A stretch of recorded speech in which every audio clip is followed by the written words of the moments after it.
आप देख रहे हैं डी न्यूज 24x7 यानी हर खबर पर हमारी नजर। नमस्कार, मैं हूं Raj Narayan Mishra. D news 24x7 में आपका स्वागत है। आइए डालते हैं एक नजर आज की सुर्खियों। नमस्कार, मैं हूं राज नारायण मिश्रा। आज श्रीमद् भागवत कथा का तीसरा दिन है संगम विहार में। यहाँ पर हमने आपको पहले दिन भी श्रीमद् भागवत की कथा का जो आयोजन हो रहा था वो दिखाया था, जिसमें कथा का महात्म और भूतकाली वगैरह की कथा यहाँ पर सुनाई गई थी लोगों को। दूसरे दिन भी जो कल जो यहाँ प्रकरण चले थे उसके बारे में बताया था। आज श्रीमद् भागवत का तीसरा दिन है और तीसरे दिन में क्या क्या प्रकरण चल रहे हैं यहाँ पर, जो भागवत के आचार्य हैं अखिलेश्वर शास्त्री जी, उनसे हम बात करेंगे। कथा चल रही है, प्रकरण चल रहा है, यार तीसरा दिन है कथा का, विषय पर प्रकरण चल रहा है और की कथाएं आज होने वाली है जो आप जो यह श्रोतागण हैं वो सुनेंगे। कथा में आपका मैं हार्दिक करता हूँ। दूसरा, आज परीक्षित जी ने जन्मेजय को अपना कार्यभार सौंप करके वो गंगा के उत्तरी तट पर जाकर के बैठ जाते हैं। अशांत मन को लेकर के मेरा समाज से शांत अंत हो जाएगा, ऐसी भावनाओं को लेकर के जाते तो देश की खबर तो थी। सब ऋषि मुनि आते तो जब बताता है, बताता है, साधना बताता है। तब तक व्यास जी की सुखदेव जी महाराज कोठी में एक दिन लगाए हुए बगल में कांच में जो है कोठी को डाले हुए आते हैं। आकर उनको स्नान दिया जाता है। आसन देवे परीक्षित जी पूछते हैं कि महाराज कोई ऐसा उपाय बताओ जिससे कि हमारा मृत्यु हो जाए। सर्प का काटा हुआ बताया गया कि वैसे भी उसका जो अधोगति हो जाता है। अपनी बातों को लेकर के उन्होंने कहा है प्रभु तुम श्रीमद् भागवत महापुराण की कथा को श्रवण करो, उसको करने से तुम्हारा कल्याण होगा। ये कथा चलेगी। दूसरा कथा चलेगी आज मैं श्री रचना सृष्टि की रचना कैसे हुई। तो जल ही चलता आदि में तो जल से उत्पत्ति हुई, कमल से विष्णु की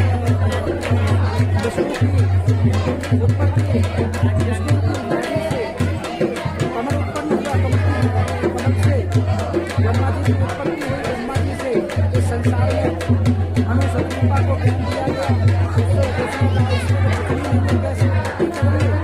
सब हिरण्याक्ष का वध करके बड़ा अवतार हुआ है। भगवान जी का उन्होंने विष्णु को लाए हैं, उनसे मनुष्य की उत्पत्ति हुई है। संतानों को उनसे 9 संतानें उत्पन्न हुई है। मनु और सुकृता के 5 संतानें उत्पन्न हुई है। उसमें से 3 कन्याएं थी, 2 और 2 पुत्र थे। इसी प्रकार से आगे वो सृष्टि का वर्णन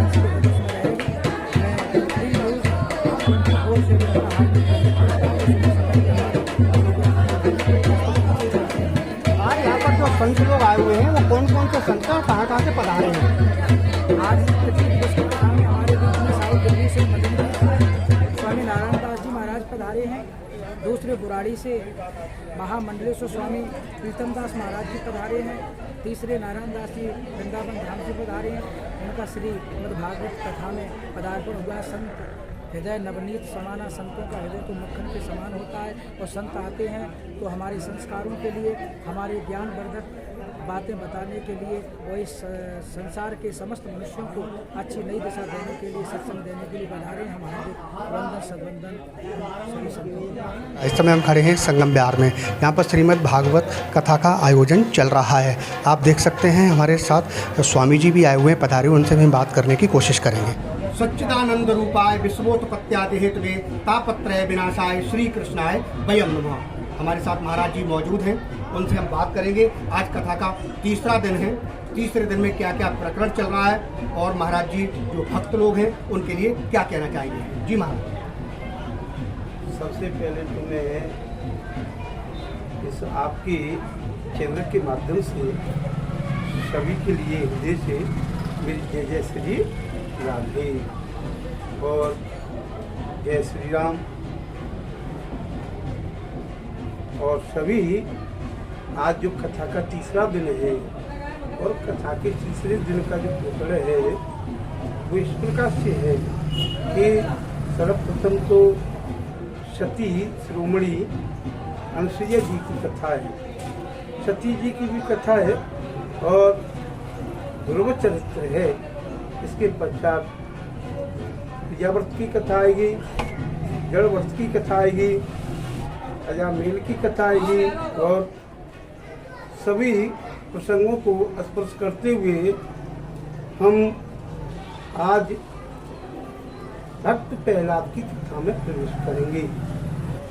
और इस भागवत के माध्यम से कल की कथा में यही हमने सबको जानकारी दी, सबको बताया कि आज हमारा जो धर्म है वो हमारा शास्त्र कहता है कि अपंग हो गया है, विकलांग हो गया है।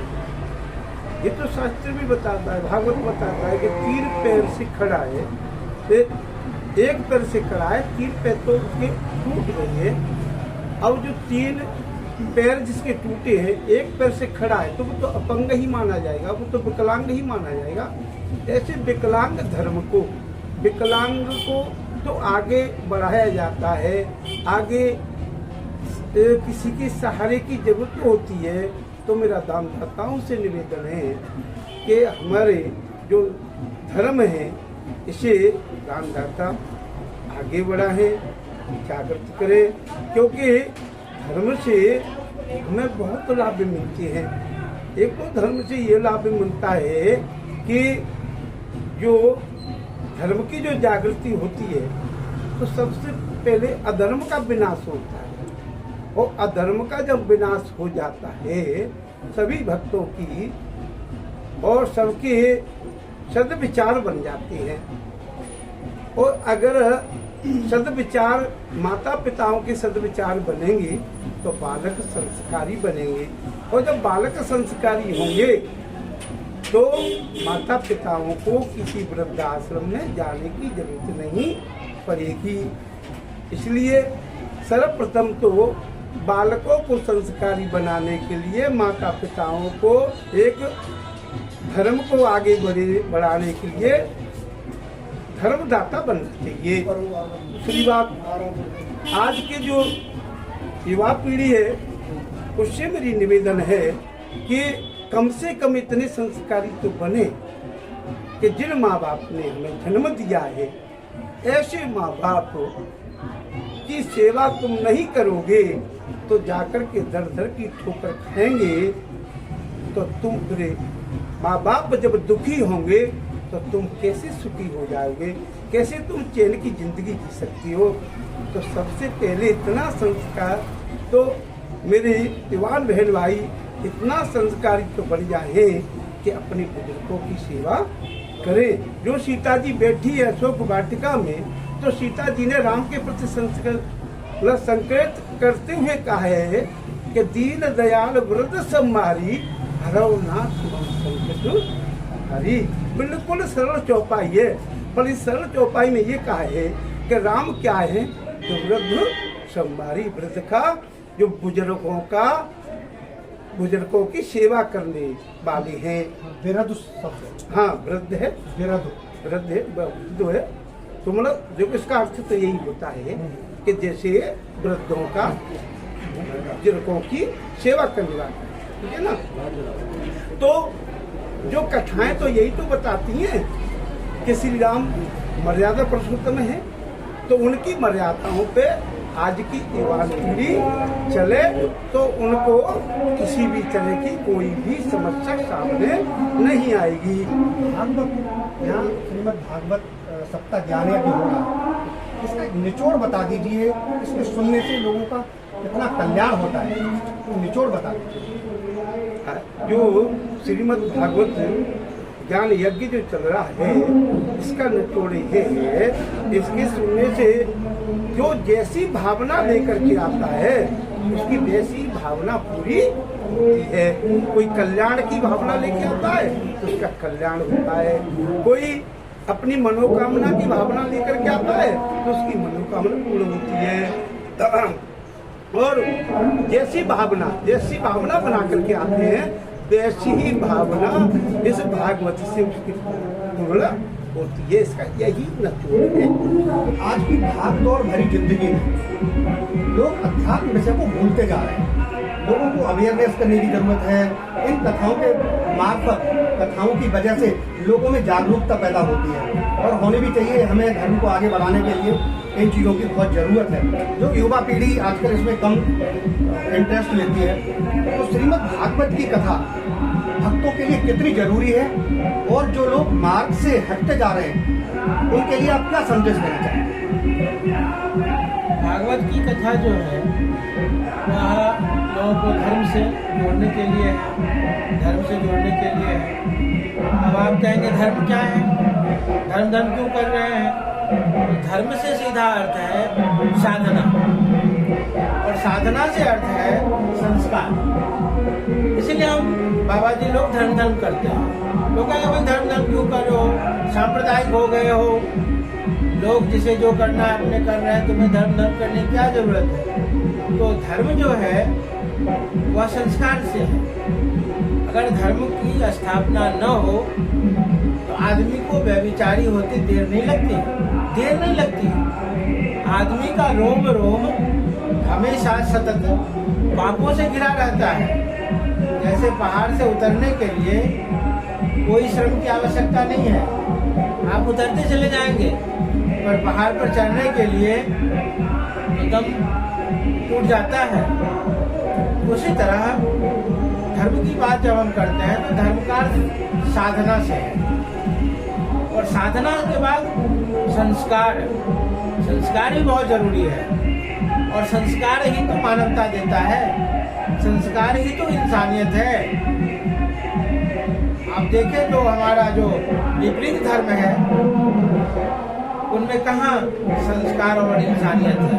तो आपका कहने का मतलब ये है कि हम लोगों में संस्कारों की कमी होती जा रही है, जो युवा पीढ़ी है उसके अंदर संस्कार बहुत कम होते जा रहे हैं। हाँ, संस्कारों की स्थापना के लिए धर्म आवश्यक है। हम ये भागवत जो है, इस प्रसंग पर हम आ जाएं। जो भागवत है प्राचीन काल में, सतयुग में और द्वापर में, त्रेता में बड़े बड़े यज्ञ होते थे, बहुत तपस्वी लोग होते थे। लेकिन जब कलिकाल प्रारंभ हुआ तभी भागवत का अपनयन हुआ। सतयुग द्वापर त्रेता में भागवत नहीं होता था, बड़े बड़े यज्ञ होते थे, तपस्याएं होती थी। लेकिन जब कलयुग आया, कलयुग आने के बाद लोगों की आयु घटी, लोगों की प्रवृत्ति पाप में ज्यादा बढ़ी, धर्म में प्रवृत्ति घटा, तब वेद व्यास भगवान ने भागवत की रचना की। और भागवत जो है वह धर्म का सार है, धर्म का निचोड़ है। भगवान के 24 अवतार हुए और 10 प्रधान अवतार हुए। भगवान ऋषि वाल्मीकि ने वाल्मीकि रामायण लिखी, जिसमें भगवान प्रभु श्री राम जी के चरित्र का व्याख्यान किया। वेद व्यास जी ने भी अध्यात्म रामायण लिखी। वेद व्यास जी ने भी 18 पुराण के अलावे अध्यात्म रामायण भी लिखी। लेकिन उन्हीं वेद व्यास जी ने भागवत की रचना की, जिसमें भगवान के 24 अवतार की उन्होंने व्याख्या की। आपको जानकारी के लिए भागवत में भी राम कथा है। 9वें स्कंद में भगवान राम की कथा भागवत में भी है। श्रीमद् भागवत में कितने स्कंद हैं और कितने श्लोक हैं, और जो कथा ज़्यादातर भक्ति भाव से, वैसे तो सारे स्कंदों की कथा भगवान के गुणान बातों की है, लेकिन ज्यादातर लोग भाव विभोर हो जाते हैं। ऐसा कौन सा स्कंद है श्रीमद् भागवत? भागवत का जो हृदय है और भागवत का जो मूल है वह दशम स्कंद है। दशम स्कंद में भगवान श्री कृष्ण की लीलाओं का वर्णन वेद व्यास जी ने किया। हाँ, और एकादश और द्वादश जो स्कंद है वो जो है वो अध्यात्म, ये उसकी व्याख्या मतलब जो है और उसका फल है, इस पर चर्चा है। लेकिन जो स्कंद दशम स्कंद है भगवान की लीलाओं का वर्णन है। और उससे पहले पूरे भागवत में 9 स्कंद, आधा भागवत है और आधा भागवत दशम स्कंद है। दशम स्कंद सबसे बड़ा स्कंद है और आधा उसमें आधा 9 स्कंद पहले है। इसमें भगवान के 24 अवतारों का वर्णन है। नरसिंह अवतार है, वामन अवतार है, और परशुराम जी का अवतार हुआ, और मत्स्य अवतार हुए, मीना अवतार जिससे कश्यप अवतार हुए, कपिल मुनि के रूप में अवतार हुआ, सनत सनातन कुमार के रूप में भगवान का अवतार हुआ, नर नारायण के रूप में भगवान का अवतार हुआ, भगवान बुद्ध के रूप में भगवान का अवतार हुआ, और ऋषभ देव जी जो जैन धर्म के प्रथम तीर्थंकर हैं उनका अवतार हुआ ऋषभ देव जी, और बौद्ध धर्म के जो संस्थापक भगवान बुद्ध थे उनका भी अवतार हुआ। हम सनातन धर्म में ऋषभ देव जी जो आदि तीर्थंकर जैनों के हैं उनको भी हम शामिल करते हैं, बौद्धों के जो बौद्ध भगवान बुद्ध हैं उनको भी हम शामिल करते हैं। इस तरह हमारा जो सनातन धर्म है वह जैन धर्म, बौद्ध धर्म और हमारी सनातन परंपरा का वैष्णव, शाक्त, शैव तीनों परंपराओं को बना करके हमारा ये संपूर्ण सनातन धर्म होता है। वो जो भागवत है ज्ञान, भक्ति और वैराग्य, क्योंकि जब तक लोगों के मन में वैराग्य नहीं आएगा तब तक हमको संसार के प्रति आसक्ति बनी रहेगी, हम भक्ति में नहीं जा सकते। घोराय नमस्तुभ्यं घोरघोरतराय च सर्वमुक्तिं विनाशाय अघोराय वै नमो नमः।